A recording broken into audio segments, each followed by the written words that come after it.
প্রিয় ছাত্রছাত্রীরা, আজকে আমরা পরিবেশ ও বিজ্ঞানের পঞ্চম শ্রেণীর দ্বিতীয় পর্যায়ক্রমিক মূল্যায়নের প্রথম সেটটা করে দেখাবো।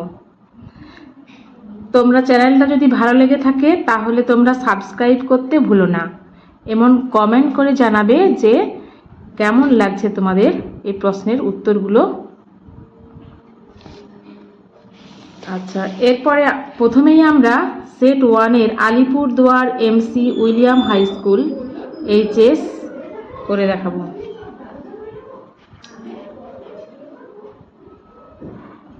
একের দাগে দেখো, সঠিক উত্তরটি নির্বাচন করো। এক শৃঙ্গ গন্ডার দেখা যায়, এটা হবে রাজাভাতখাওয়া, জয়ন্তীতে, না জলদাপাড়ায়, না কালিম্পংয়ে। এটার উত্তর হবে জলদাপাড়া। একের দুইয়ের দাগ দেখো, রেলের ইঞ্জিন তৈরির কারখানা আছে কাটোয়ায়, চিত্তরঞ্জনে, আলিপুরদুয়ার জংশনে, না শিলিগুড়িতে। এর উত্তরটা হবে চিত্তরঞ্জনে। অর্কিডের জন্য বিখ্যাত শহর কালিম্পং, আলিপুরদুয়ার, জলপাইগুড়ি, না কল্যাণী। এটা হবে কালিম্পং। একের চারেরটা দেখো, ঝিনুক দিয়ে মূর্তি গড়ে বিষ্ণুপুরে, দুর্গাপুরে, নবদ্বীপে, না দীঘায়। এর উত্তরটা হবে দীঘায়। একের পাঁচেরটা, প্লেগ রোগীদের সেবা করেছেন বেগম রোকেয়া, না প্রীতিলতা ওয়াদ্দেদার, কল্পনা দত্ত, না ভগিনী নিবেদিতা। এর উত্তরটা হবে ভগিনী নিবেদিতা। আচ্ছা, এরপরে আমরা দেখো দুইয়ের দিকে চলে যাব। শূন্যস্থান পূরণ করো। দুইয়ের একেরটা, গঙ্গা হলো ড্যাশ নদী। তাহলে এটা কি লিখবো আমরা? গঙ্গা হলো নিত্যবহ নদী। নিত্যবহ।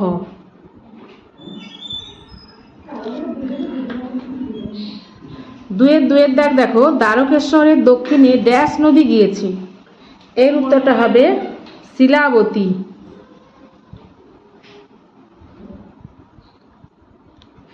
দুইয়ের তিনের দাগ দেখো, কুলিক পাখিরালয় ড্যাশে অবস্থিত। এর উত্তরটা হবে রায়গঞ্জে।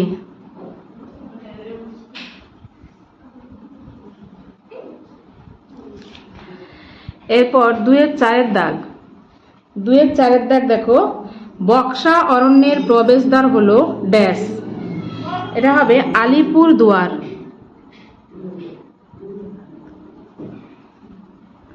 আলিপুরদুয়ার। দুইয়ের পাঁচেরটা দেখো, অযোধ্যা পাহাড় অবস্থিত ড্যাশ জেলায়। এর উত্তরটা হবে পুরুলিয়া জেলায়।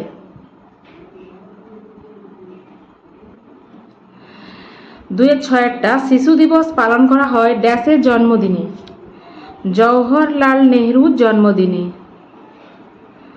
জওহরলাল নেহরুর জন্মদিনে। আচ্ছা, এবার দেখো আমরা তিনের দাগে চলে যাব। স্তম্ভ মেলাও। আমরা ক স্তম্ভের সঙ্গে বাম স্তম্ভ এবং ডান দিকে আছে ডান স্তম্ভ, ক স্তম্ভ এবং খ স্তম্ভ দুটো মেলাবো।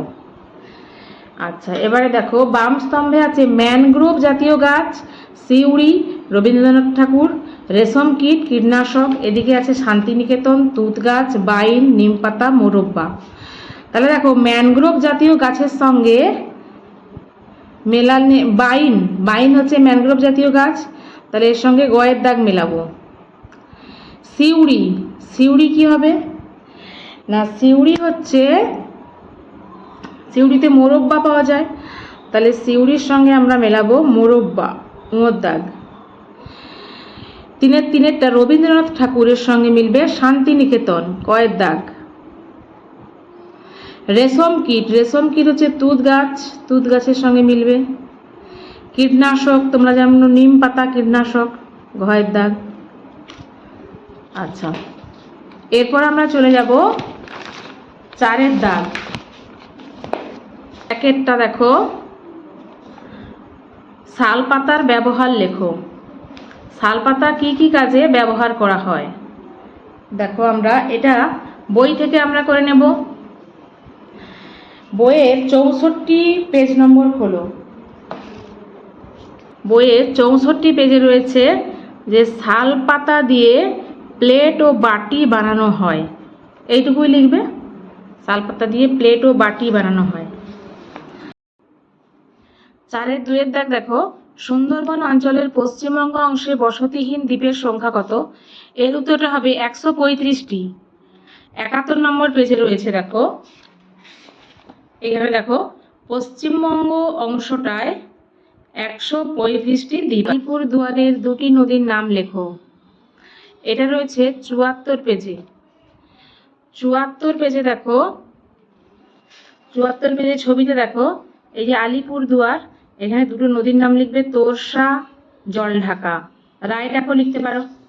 তাহলে তোরসা আর হচ্ছে জলঢাকা, রায়ডাক। এখানে পাশে লিখে নাও, পাশে লিখে নিবে তোরসা, রায়ডাক।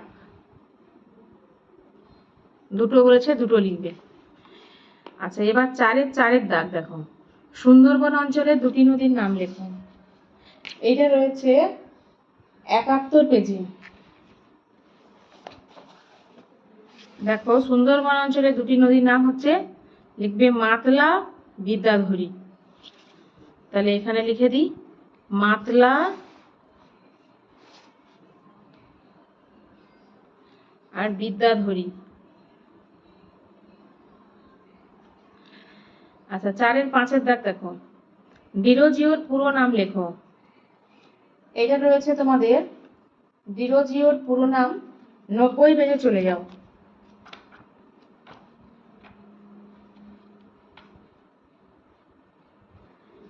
ডিরোজিওর পুরো নাম হচ্ছে,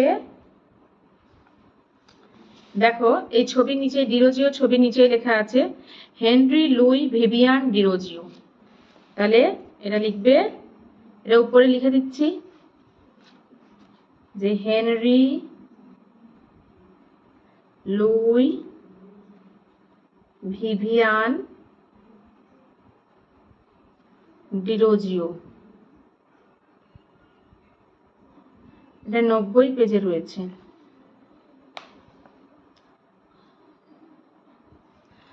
আচ্ছা, এবারে দেখো 4-6 দাগ, সিঙ্গালীলা পর্বতশ্রেণী কোথায় অবস্থিত?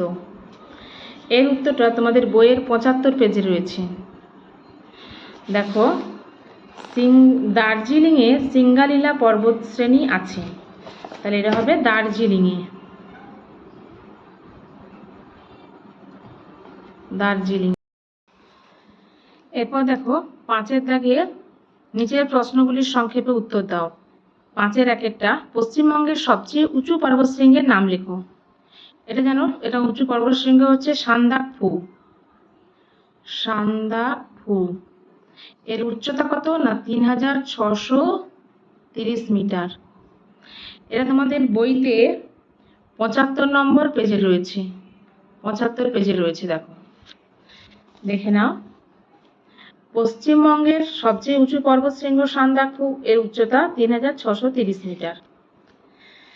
আচ্ছা, এবার দেখো 5-2 দাগ, হারভেস্টার কি, এর ব্যবহার লেখো। এটা রয়েছে তোমাদের পেজে 98 নম্বর পৃষ্ঠা। দেখো, ধান কাটা ঝাড়ার খুব আধুনিক যন্ত্র, ওটার নাম হারভেস্টার। তাহলে দেখো, এটার ব্যবহার কি, এটা দিয়ে কি করা হয় না, ধান কাটা, খড় থেকে ধান আলাদা করা, এক জায়গায় জড়ো করা, সব এক মেশিনেই হয়। এটা লিখবে। তাহলে এটা হচ্ছে তোমাদের বইয়ের 98 নম্বর পেজে রয়েছে। এরপর দেখো 5-3 দাগ, ডিভিসি এর পুরো নাম লেখো, কেন তৈরি করা হয়েছিল? তোমাদের বইয়ের 107 পেজে রয়েছে। 107 পেজে রয়েছে। দেখো, ডিভিসির পুরো কথাটার মানে হলো দামোদর ভ্যালি কর্পোরেশন। বন্যা বন্ধ করার জন্যই ডিভিসি করা হয়েছিল। এতটা লিখতে পারো, বা যারা একটু বাড়িয়ে লিখবে তারা লিখবে যে ঠিক ছিল, পাহাড় থেকে দামোদর নদী গড়িয়ে আসা বর্ষার জল জমিয়ে রাখা হবে, পশ্চিমবঙ্গের সীমান্তের কাছে অনেকগুলো জলাধার করা হবে, সেখান থেকে জল আটকে রাখা হবে, তাতে বন্যা হতে পারবে না। পরে সেই জল অল্প অল্প করে ছাড়া হবে, তাতে এই অঞ্চল সারা বছর চাষ করার জন্য জল পাবে। এটুকু লিখবে। আচ্ছা, এবার দেখো 5-4 দাগ, নিত্যবহ নদী বলতে কি বোঝো? এইটা তোমাদের বইতে 67 পেজে রয়েছে, 67 পেজে রয়েছে। দেখো 67 পেজে রয়েছে। যেমন গঙ্গা হলো নিত্যবহ নদী, অর্থাৎ সব সময় বয়ে যায়, সারা বছর জল থাকে। আর এটা হচ্ছে এই নদীগুলো বরফ গলা জলে পুষ্ট, বরফ গলে গঙ্গার জল আসে।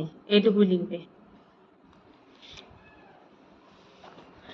এরপরে দেখো গঙ্গা নদীর গতিপথ লেখো। গঙ্গা নদীর গতিপথ এটা তোমাদের বইতে 68 পেজে রয়েছে, 68 পেজে রয়েছে। দেখো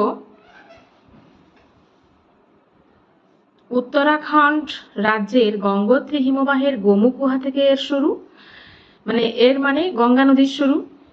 উত্তরপ্রদেশ বিহারের মধ্য দিয়ে এসে পশ্চিমবঙ্গের মুর্শিদাবাদ জেলায় ঢুকেছে, তারপর দুটো ভাগ হয়ে গেছে।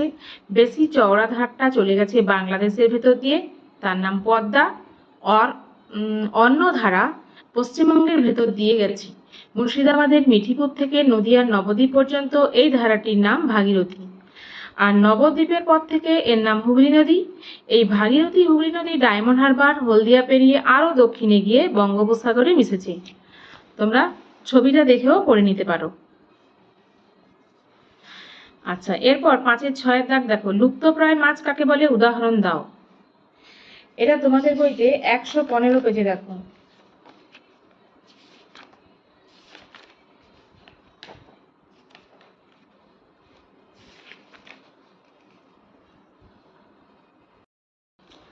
এটা তোমাদের বইয়ের 115 পেজে রয়েছে।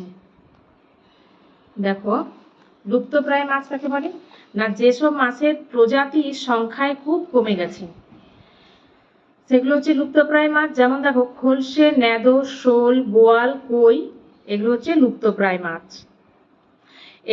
এই মাছগুলো ভবিষ্যতে আর দেখা যাবে না। তাহলে এটাই লিখতে হবে।